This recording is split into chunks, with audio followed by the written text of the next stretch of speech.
You're on Facebook Marketplace and you see that boat that your mother-in-law told you totally not to buy and your father-in-law would be impressed. So you click message seller and instantly Facebook sends an "is this available" message to the seller. You notice that your Messenger app has actually sent the message, not your Facebook app. Wait, how did these two apps manage to talk to each other? Today, we're gonna uncover the magic behind this. It's called APIs. Stay tuned. An API, or Application Programming Interface, as us nerds call it, is just essentially a messenger that allows software to talk to one another.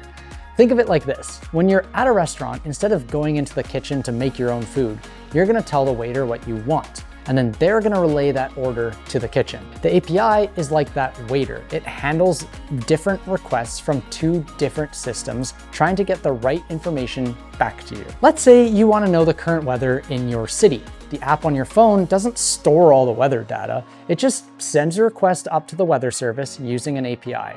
The weather service then sends back the requested information, like the temperature or chance of rain or chance of cloudy meatballs. Oh, and by the way, if you haven't checked out our previous episode on HTTP requests, you might want to take a look at that, as it's going to help you understand how do these APIs communicate. So you're probably watching this being like, okay, Daniel, why do APIs matter for my business? Well, APIs make it possible for you to use different tools and apps on your website and make them work together. For example, if you have an online store, you're probably going to want to use an API to connect your payment system with your website. This is going to allow your customers to pay securely without you having to rebuild the entire payment system from scratch. Like our weather scenario, you're interacting with APIs every day, even if you don't know it. From sharing things on a news page to your Facebook page, you're using an API. Instead of having to copy the URL and paste it into your Facebook page, you can simply just click a button and I'll post it to your Facebook wall without you having to copy and paste. In short, APIs are the hidden bridge between apps and services that we use every day. They let them work together, making everything smoother and more efficient.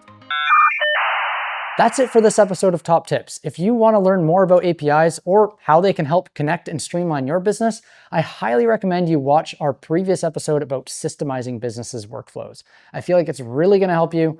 Otherwise, stay tuned. More Top Tips always coming out next week.